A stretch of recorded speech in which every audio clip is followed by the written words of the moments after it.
ಕರ್ನಾಟಕ ರಾಜ್ಯ ಸರ್ಕಾರದ ಘನತೆಯುತ ಮುಖ್ಯಮಂತ್ರಿಗಳಾದ ಸನ್ಮಾನ್ಯ ಸಿದ್ದರಾಮಯ್ಯನವರೇ, ಉಪಮುಖ್ಯಮಂತ್ರಿಗಳಾದ ಡಿ.ಕೆ. ಶಿವಕುಮಾರ್ ಅವರೇ ಮತ್ತು ಎಲ್ಲ ಮಂತ್ರಿ ಮಹೋದಯ ಸಂಪುಟ ಸದಸ್ಯರೇ ಮತ್ತು ವಿರೋಧ ಪಕ್ಷದ ಅದು JDS ಇರ್ಬೋದು, BJP ಇರ್ಬೋದು, ವಿರೋಧ ಪಕ್ಷದ ನಾಯಕರುಗಳೇ, ಎಲ್ಲ ಗೌರವಾನ್ವಿತ 224 ಜನ ಶಾಸಕರೇ,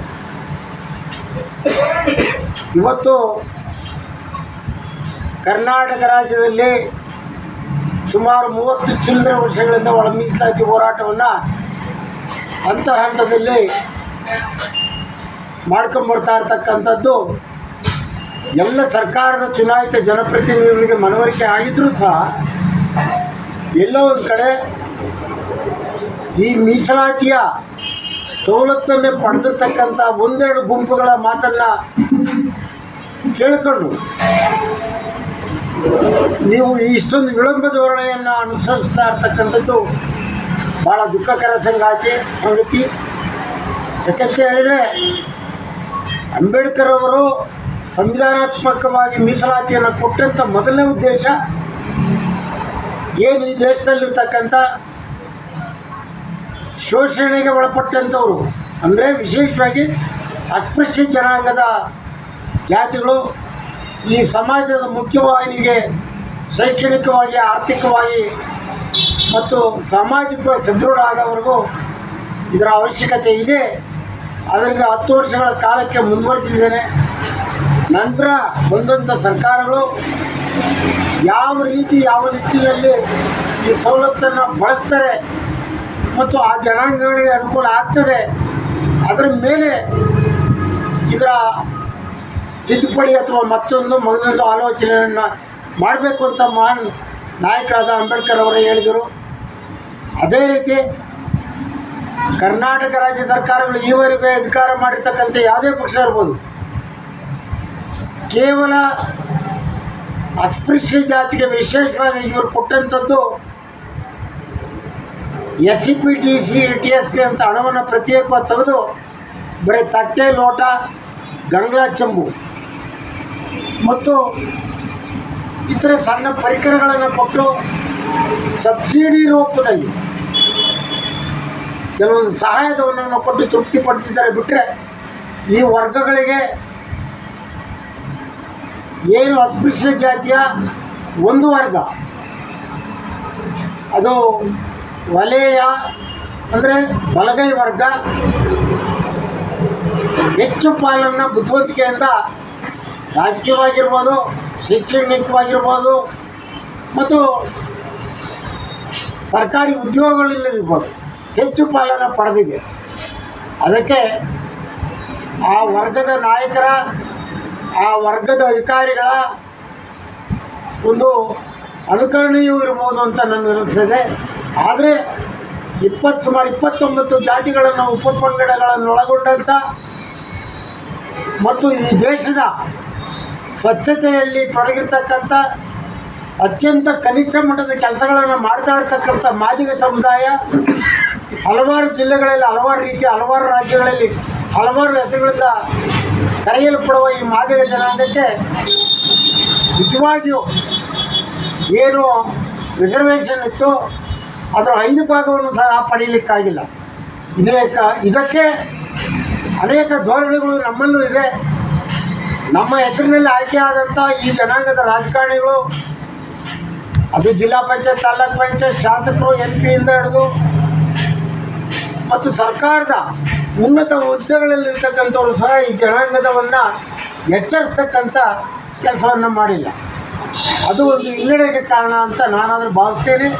ಹಾಗಂತೇಳಿ ನಮ್ಮ ಸಹೋದರ ಜಾತಿ ಬಲಗೈನವರು ಹೆಚ್ಚು ಲಾಭಾಂಶವನ್ನು ಪಡ್ಕೊಂಡಿರೋದಕ್ಕೆ ನಮಗೆ ಯಾವುದೇ ಥರದ ಅಸಹ್ಯ ಇಲ್ಲ, ಹೆಮ್ಮೆ ಪಡ್ತೇವೆ.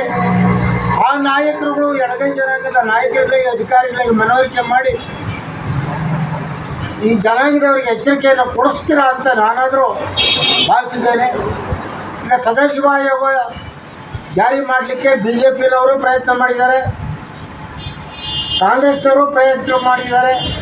ಆದರೆ ತಾಂತ್ರಿಕವಾಗಿ ಸುಪ್ರೀಂ ಕೋರ್ಟ್ನ ತಡೆ ಎತ್ತಿದ್ರಿಂದ ಅದನ್ನು ಕಾರಣವನ್ನು ಹೇಳ್ಕೊಂಡು ಬರ್ತಾಯಿದ್ರು.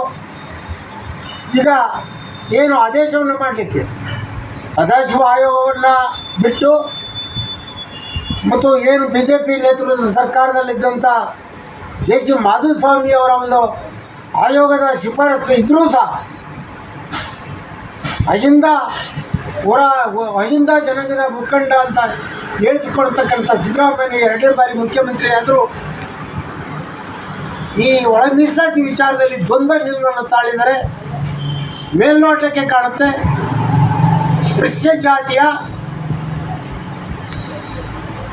ನಮ್ಮ ಸಹೋದರ ಜಾತಿಯವರಿಗೆ ಲಂಬಾಣಿ ಜನಾಂಗದ ನಾಯಕರು ಮತ್ತು ಅಸ್ಪೃಶ್ಯ ಜಾತಿಯ ವಲಯ ಜನಾಂಗದ ನಾಯಕರುಗಳ ಕಿವಿ ಮಾತಿಗೆ ಇವರು ಹೋಗೊಟ್ಟಿದ್ದಾರೆ ಅಂತ ಕಾಣುತ್ತೆ.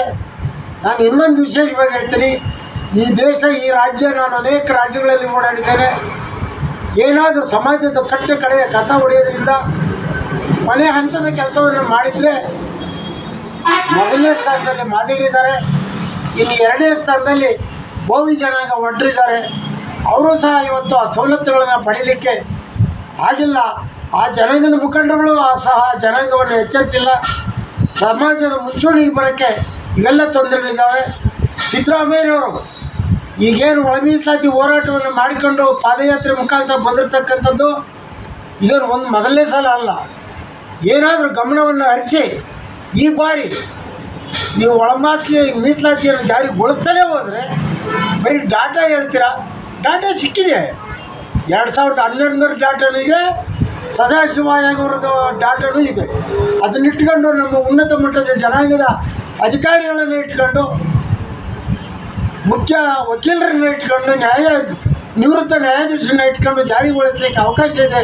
ಜಾರಿಗೊಳಿಸಬೇಕು ಅಂತ ಈ ಸಂದರ್ಭದಲ್ಲಿ ಆಗ್ರಹಿಸ್ತಾ, ಒಂದು ವೇಳೆ ನೀವು ಆ ಕೆಲಸವನ್ನು ಮಾಡದೆ ಹೋದರೆ ಬರ್ತಕ್ಕಂಥ ಚುನಾವಣೆಯಲ್ಲಿ ಅದು ಬಿ ಜೆ ಪಿ ಇರ್ಬೋದು, JDS ಇರ್ಬೋದು, ಕಾಂಗ್ರೆಸ್ ಇರ್ಬೋದು, ಎಲ್ರಿಗೂ ತಕ್ಕ ಪಾಠವನ್ನು ಕಲಿಸಿ ಪರ್ಯಾಯವಾಗಿ ಅಂಬೇಡ್ಕರ್ ನೇತೃತ್ವದ RPI ಪಕ್ಷ ಅದರ ಒಂದು ಆಧಾರದಲ್ಲಿ ಇರ್ತಕ್ಕಂಥ ಬಹುಜನ ಸಮಾಜ ಪಕ್ಷದ ಕಡೆ ಈ ಜನಾಂಗ ಹೋಗೋದ್ರಲ್ಲಿ ಯಾವುದೇ ಸಂಶಯವಿಲ್ಲ ಅಂತ ಹೇಳಿ ಸಂದರ್ಭದಲ್ಲಿ ನಾನಾದರೂ ಇಷ್ಟು ಮಾತನಾಡಲಿಕ್ಕೆ ಫೇಸ್ಬುಕ್, ವಾಟ್ಸಪ್ ಬಿಟ್ಟರೆ, ಇನ್ಸ್ಟಾಗ್ರಾಮ್ ಬಿಟ್ಟರೆ ಬೇರೆ ದಾರಿ ಇಲ್ಲ ನಮಗೆ. ಕಾರಣ ಮಾಧ್ಯಮದವರು, ಪತ್ರಿಕೆಯವರು ಅವರಿಗೆ TRP ಇನ್ಕ್ರೀಸ್ ಆಗಲ್ಲ ಅನ್ನೋ ಕಾರಣಕ್ಕೆ ನಮ್ಮ ವಿಚಾರಗಳನ್ನು ಯಾವುದೇ ಪ್ರಕಟಿಸಲ್ಲ. ಅವರಿಗೆ ತುಂಬ ಹೃದಯದ ಧನ್ಯವಾದಗಳನ್ನು ಹೇಳ್ತೀನಿ. ಅವ್ರ ಬಗ್ಗೆ ನಮ್ಗೆ ಯಾವುದೇ ರೀತಿಯ ಅಸೂಯೆ ಇಲ್ಲ ಅಂತ ಹೇಳ್ತಾ ನಾನು ಈ ಮಾತನ್ನು ಮುಗಿಸ್ತಾ ಇದ್ದೀನಿ.